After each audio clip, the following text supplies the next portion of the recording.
Gimana gimana? Dan kedua nih kepada Bang Peri lah, salam kenal ya Bang Peri ya. Ya bang. Selama tindak lanjut Bang Peri dari mulai mengenal yang KDM ini saya hapus lah gitu. Yang mana perjuangan Bang Peri.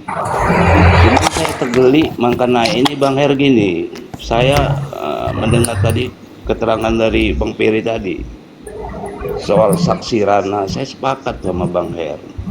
Kita kan harus tahu dalam pertarungan kasus Pina ini, yang mana lawan, yang mana kawan kan harus kita paham.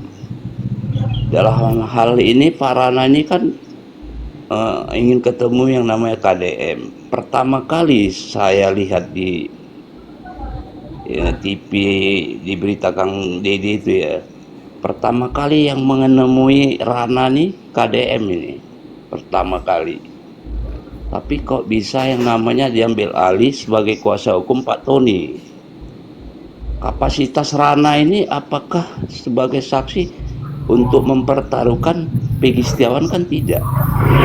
Tapi untuk kedelapan terpidana termasuk Saka, dia masuk ke sana. Sebenarnya ke Bang Tony nggak cocok. Waktu saat itu saya lihat serah terima surat kuasa Pak Rana ya, ini udah salah kamar menurut saya. Karena Pak Rana ini kan sebenarnya tujuannya kan bukan ke Peggy Setiawan, apalagi Peggy Setiawan sekarang kan sudah bebas.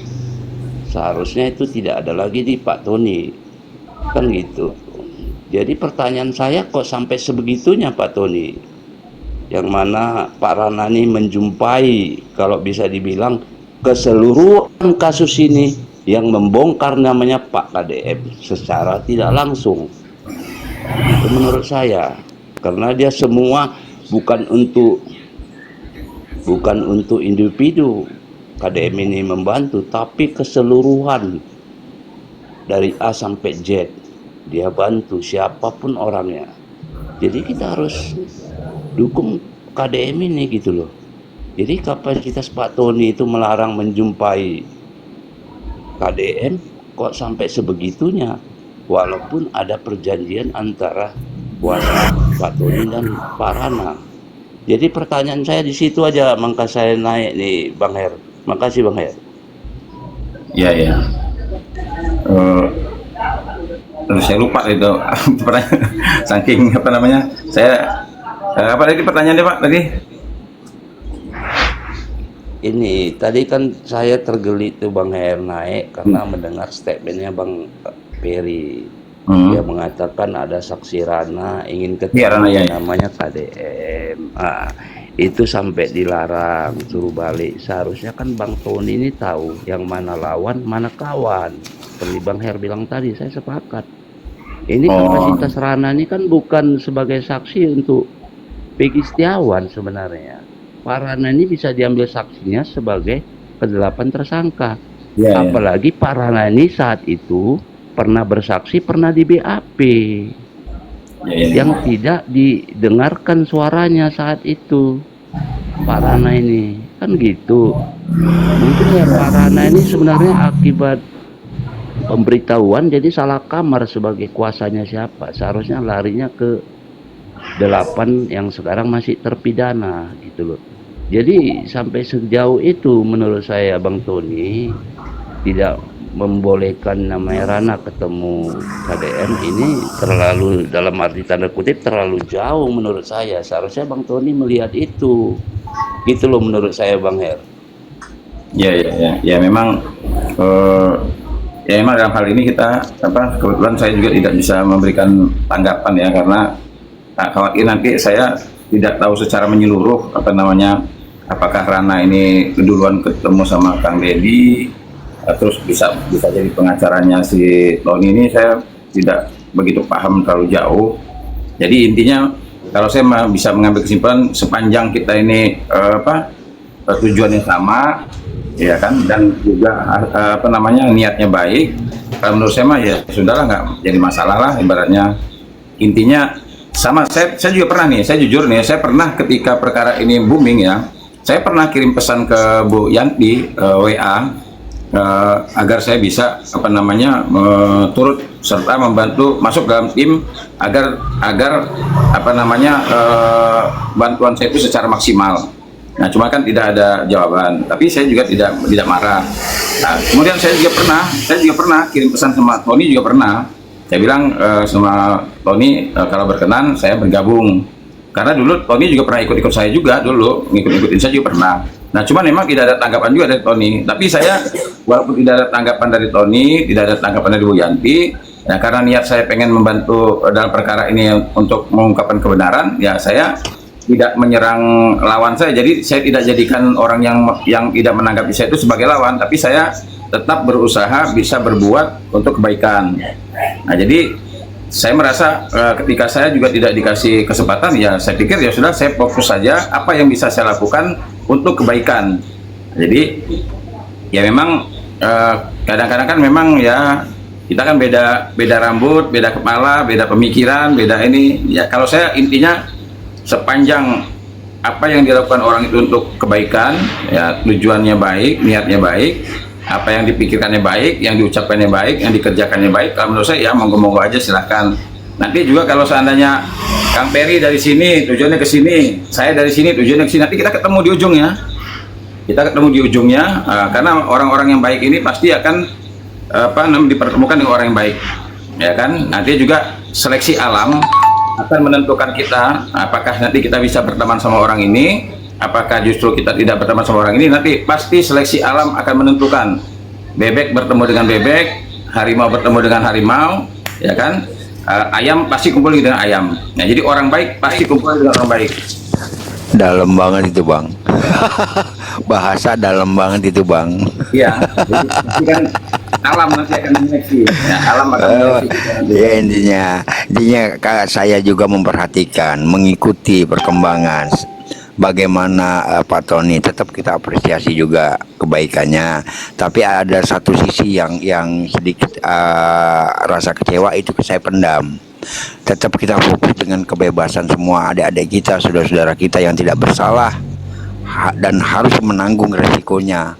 Itu yang kita perjuangkan. Saya juga apresiasi dengan Bang Her ya, selaku advokat. Insya Allah kita fastabiqul khairat ya, berlomba-lomba untuk kebaikan ya Bang ya. Kayaknya sedikit banyaknya saya melihat sepintas Abang ini sedikit religius. Ada Bang Erdilo di bawah. Ada Bang Erdilo, Erde Mariana, Erdilo ada di bawah. Ya intinya itu Bang, maksud saya tetap semangat Bang, tetap kita fokus, walaupun tidak jadi mortir, ya jadilah peluru-peluru yang akan menghantam kezoliman, itu aja Bang. Ya mudah-mudahan lah, pokoknya intinya kita semua sama, semua religius semua ini orang-orang religius semua ini, jadi orang-orang religius, orang punya hati bersih semua, makanya kita bisa satu room kan. Nah, jadi tapi Bang Her, saya sepakat sama Bang Peri tadi, kalau untuk urusan kebenaran keadilan dalam kasus ini ya harus dibuka sekecil apapun, sepahit apapun, termasuk itu tadi yang saya maksud tadi, ketemu siapa dilarang gitu. Kalau soal pribadi yang namanya barangkali Peggy Setiawan, hal-hal lain nggak perlulah kita bahas kan itu. Perjuangan Bang Peri ini udah cukup mumpuni saya lihat dari awal sampai sekarang kan gitu kan. Dia perpanjangan mulut, perpanjangan tangan dari Sebuwanto dalam kasus ini.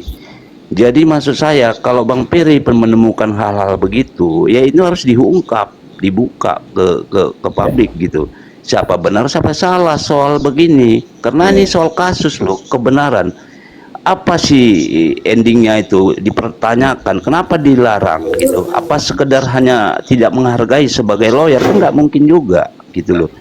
Kita harus tahu siapa lawan pas yang dibilang Bang Her tadi, kecuali utusan dari Rasman Pitra yang mau ketemu dengan si Rana, ya nggak cocok lah kan gitu, samanya menggali kubur. Tapi kalau untuk KDM ini semua harusnya pun melihat KDM ini kemana. Semua yang lawyer dalam bernaungan kasus ini pun harus melihat KDM ini, jangan dianggap KDM ini gimana-gimana. Karena pertama kali yang membuka tabirnya KDM. Uya-uya pun mengikuti. Banyak yang mengikuti, tapi KDM sampai sekarang gitu loh, memfasilitasi semua orang dalam kasus ini. Bisa saja bukan kasus ini, kasus-kasus selanjutnya ke depannya KDM melakukan ini gitu loh. Jadi KDM ini jangan dihambat soal-soal begitu, tapi soal pribadi itu kita tidak bicarakan. Ya. Menurut saya begitu, Bang Heru. Jadi Bang Peri ini harus mengungkap soal-soal beginilah Ya. untuk kebenaran dalam kasus ini. Karena Ya, kesinambungan semua dalam kasus ini gitu loh. Makanya kita berharap netizen ini, semua lawyer yang mendukung kasus ini, membuka kebenaran keadilan ini harus bersatu padu gitu loh. Jangan memikirkan hal pribadi, pansosnya begitu. Saya pertama kali ya ketemu yang namanya advokat ya Bang Hermanto lah, pertama kali live saya masuk kan begitu. Sampai saya dukung Bang Herwanto dengan si kakak tadi kan gitu. Semoga cocok dia bilang. Makasih Bang Herwanto. Jadi Bang Hermanto, perjuangan Bapak Aing itu kita berangkat dari sini tuh jam 5 subuh, Bang. Ya. Bang, jam 5 subuh pulang ke rumah itu menginjakan lantai rumah lagi itu jam setengah 4. Jam 5 subuhnya kita harus berangkat lagi, Bang. Seperti itu terus, Bang. Tanpa istirahat. Mungkin teman-teman kalau lihat live saya tuh tahu saya berangkat pagi, pulang pagi, dan itu perjuangannya benar-benar sangat luar biasa. Ya. Saya pertama kali speak up itu, Bang, itu saya tuh lagi cari sarapan. Ini saya cerita ya, Bang, di sini, Bang. Saya lagi cari sarapan, kondisi saya pakai jaket yang kayak abang itu, yang sama, ya, hoodie itu. Saya belum mandi, belum makan, sama anak lagi cari sarapan. Tiba-tiba anak bilang, papa itu. Kan saya sudah follow Kang Deddy Mulyadi dari dulu KDM Channel. Pakai sandal putih, sandal gak tahu sepatu, celana putih, biasa dia putih-putih kan. Saya putar balik tuh motor tuh. Memang sudah saya pengen ungkapin, Bang, dari minggu-minggu sebelumnya, karena banyak media yang datang, YouTuber yang datang, tapi kata warga situ, jangan fair, kamu tuh berhadapan sama orang-orang petinggi-petinggi. Kalau YouTuber biasa, dia mah pulang sehabis wawancara kamu viral, terus kamu nanti ada apa-apa, kata warga setempat. Lalu kebetulan hari itu setelah saya malamnya nonton si Aib di KDM Channel, saya ketemu KDM dan saya mengungkapin dengan menggebu-gebu di situ. Tahu nggak kata Pak Deddy bilang begini, ya udah nanti besok saya pertemukan, saya minta nomor kamu, kasihin ke kameramen saya dipinta nomor. Nah besoknya pagi-pagi jam 6 saya berangkat ke Lembur Pakuan pakai Sherlock gitu tuh, karena kan saya nggak tahu rumahnya. Kali pertama saya datang ke rumah KDM, saya masih takjub dengan rumahnya yang hiasan taman gitu. Baru saya masuk, kamera udah on, tidak ada basa-basi dulu, tidak ada briefing dulu, langsung duduk, langsung pembahasan DNA sama CCTV. Padahal hari itu tuh, hari kedua itu tuh saya tuh pengen dipertemukan sama Aib, agendanya. Aib tuh dihubungin susah banget karena saya langsung tayang di jam 8 malam kalau nggak salah. Kalau nggak jam 4, jam 8 malam.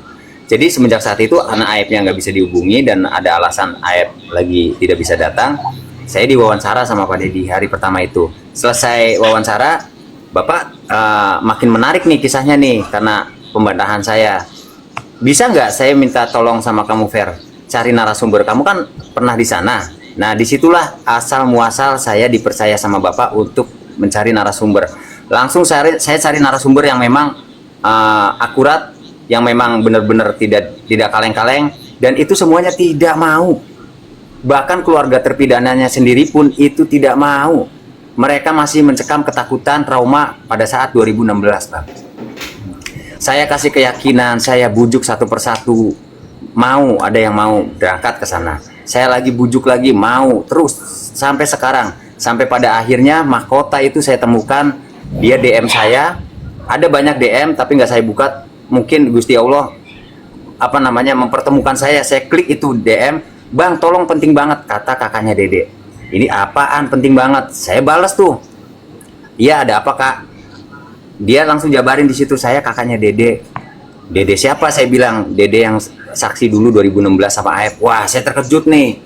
Saya tinggalin nomor saya di situ. Sok Kak, ke WA aja. Langsung kita teleponan di situ, menceritakan panjang lebarnya kalau Dede selama ini dari 2016 sampai 2024 itu hidup seperti biasa masyarakat yang lainnya, Bang.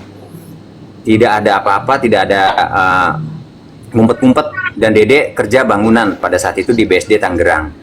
Besoknya langsung saya telepon Bapak, ada informasi bagus, saya bilang tuh, oh ya sudah, besok jam 7 harus ada di Lembur Pakuan. Artinya perjalanan 2 jam, jam 5 saya berangkat dari sini. Berangkatlah saya dari sini jemput kakaknya Dede. Tapi tapi saya telepon, saya di reject bang. Pagi-pagi itu saya sama kakaknya di reject. Wah, saya kena prank nih.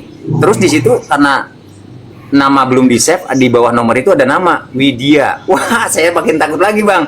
Waduh, saya bisa dimarahin karena Bapak ada 3 jadwal hari itu, Sukabumi, Tasik, sama Cianjur kalau nggak salah, di cancel. Demi pengen ketemu sama kakaknya Dede. Dedenya karena belum bisa datang, Dede masih di Tangerang.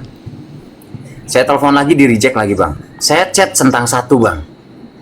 Sampai jam 6:30 saya tungguin di tempat titik di mana kita janjian ketemu di dekat rumahnya Dede, baru balas.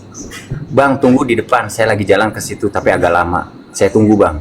Sampai jam 7 baru. Berarti 2 jam saya nunggu tuh. Perjalanan dari sini ke tempat Dede kan sebentar tuh.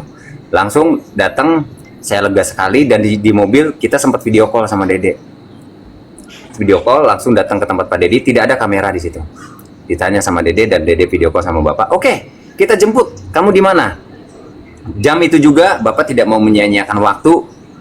Detik itu juga Bapak langsung nyuruh tim untuk ke Tangerang jemput si Dede. Habis berapa jam kemudian kita balik lagi ke Lembur Pakuan bang. Dan di situ sama seperti saya.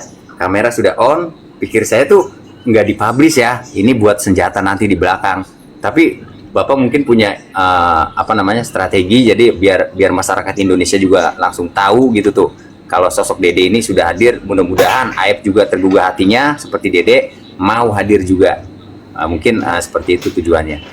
Dan tanpa briefing dulu, Dede langsung ditanya-tanya, diwawancara, dan sudah di tempat safety house sekarang.